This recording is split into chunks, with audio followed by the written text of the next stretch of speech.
Assalamualaikum warahmatullahi wabarakatuh. Halo kakak, ketemu lagi dengan saya di Technopreneur 2. Kita masuk ke sesi 10 IoT dalam Technopreneurship. Oke, em, tentu saja saya Wulan dari Prodi Bisnis Digital Universitas Al Irsyad Cilacap.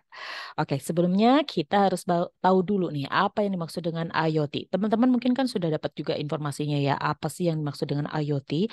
Tetapi kita harus bikin eh, kesepakatan ya IoT yang akan kita bahas di dalam materi kita kali ini adalah sebuah konsep di mana satu benda atau objek ditanamkan teknologi-teknologi seperti sensor, kemudian software dengan tujuan untuk berkomunikasi, mengendalikan, berhubungan, kemudian bertukar data melalui perangkat lain selama itu masih terhubung ke internet. Jadi IoT ini memiliki hubungan yang erat dengan istilah machine to machine atau M2M. Seluruh alat yang memiliki kemampuan komunikasi M2M ini sering disebut dengan perangkat cerdas atau smart device. Smart device ini diharapkan dapat membantu kerja manusia dalam menyelesaikan berbagai urusan dan tugas yang ada. Oke, unsur-unsur pembentuk ekosistem IoT ini ada AI atau kecerdasan buatan, ada sensor dan konektivitas. Untuk lebih detailnya teman-teman boleh ya nanti browsing ataupun juga buka aja PT atau materi yang sudah saya share di LMS atau di Siraka ataupun juga di Google Classroom. Oke, di sini ada current skenario atau tren yang ada saat ini. Jadi penggunaan IoT ini sudah ada ke smart city, smart environment, energi, agriculture ya, sorry. Kemudian e-health atau ada di retail, logistik, industrial control. Nah, untuk lebih detailnya seperti ini gambarannya. Nanti kenapa atau apa hubungan IoT dalam technopreneurship? Nah, kalau dalam technopreneurship itu kan technopreneur itu apa? Techno adalah teknologi, planner adalah usahawan atau orang yang mempunyai usaha yang memang menggunakan teknologi sebagai basisnya, gitu ya. Jadi ini hampir sama dengan bisnis lah, biar teman-teman itu nggak pusing itu.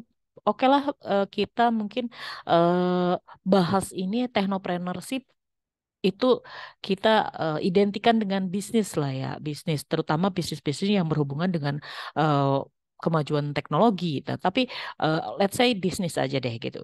Nah, IoT atau Internet of Things ini berhubungan dengan bisnis itu apa fungsinya banyak sekali. Dia akan jadi di dalam operasional dia berperan serta ya, dia data-datanya dan segala macam seperti yang sudah kita bahas sebelumnya bahwa ada eh, fungsi-fungsi dari ini operasional dulu, manajemen operasional dulu dalam eh, teknopreneur. Kemudian pada saat distribusi pun juga ya, data-datanya pun juga diperlukan dan masuk ke dalam IoT. Nanti apakah ada alat-alat yang bisa membantu menyelesaikan, mungkin menggunakan aplikasi dan lain-lain, karena tadi kan bukan hanya alat tetapi software juga termasuk IoT ya. Kemudian pada saat kita mencari pasar, kemudian ketemu dengan customer dan lain-lain, ini kita memerlukan IoT atau Internet of Things, hal-hal yang bisa membantu manusia untuk menyelesaikan masalah dengan menggunakan teknologi. Bisa itu berupa alat, kemudian aplikasi ataupun sistem. Ini manfaat internet di berbagai bidang. Ini tadi ada di bidang retail. Salah satunya bidang retail itu perdagangan juga ya masuk atau teknopreneur. Nah, ini erat banget dengan teknopreneur. Karena kan kalau orang teknopreneur itu kan biasanya yang bikin kemudian sampai menjual ya. Nah, ini kenapa IoT ini erat hubungannya dengan retail, dengan perdagangan, dengan teknopreneur. Perdagangan meliputi sistem jaringan dan perangkat yang memungkinkan pengecer untuk memiliki peningkatan visibilitas rantai pasokan konsumen dan mengumpulkan informasi produk untuk meningkatkan kontrol persediaan, mengurangi konsumsi energi, dan penelusuran aset dan keamanan. Ini termasuk angka penjualan peralatan seperti mesin penjual makanan, minuman. Teman-teman tahu ya mesinnya seperti apa? Itu loh yang Coca-Cola biasanya ya. Saya nyebut produk deh jadinya. Itu mesin-mesin yang jual minuman kalengan. Nah, itu kemudian ada juga yang mesin khusus untuk menjual produk-produk seperti CD dan lain-lain. Nah, kemudian alat pembayaran parkir itu juga ada tuh yang kita nggak usah pakai ini cuman di tap doang. Nah, itu juga sama tuh menggunakan IoT. Kemudian ada peralatan seperti pompa bensin, pencuci, pengering, pendingin dan pembersih mobil. Hari gini itu kalau di luar negeri itu sudah ya tinggal tap-tap aja gitu kan kalau mau make gitu kita nggak perlu harus ada orang manusianya yang ngelap-ngelap enggak. Kita biasanya mobilnya masuk ke dalam satu garage atau suatu tempat yang nanti ada bulu-bulu di atasnya, kemudian nanti ada mancur airnya, itu adalah tempat untuk cuci mobil otomatis ya. Nah, biasanya bayarnya juga sudah menggunakan IoT gitu. Kemudian layanan, ada hiburan, mesin game, mesin suara, kemudian tampilan dari billboard atau display. Nah, sekarang kan sudah lebih canggih ya. Kalau dulu kan cuman brosur dan segala macam, sekarang sudah ada papan-papan yang mungkin nanti ada informasinya berubah, kemudian ada visualnya dan lain-lain. Nah, ini adalah tampilan billboard. Kemudian juga ada sistem RFID atau penandaan barang.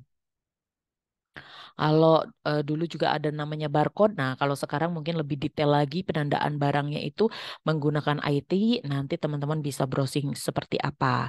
Kemudian sektor ini dibagi menjadi tiga segmen utama yaitu toko meliputi supermarket, pusat perbelanjaan, kemudian toko-toko ya seperti kemudian juga pusat distributor gitu. Nah, ini pusat distributor itu berarti grosiran gede gitu loh ya. Kemudian di hotel-hotel ini juga sama meliputi hotel, restoran, bar, kafe, klub.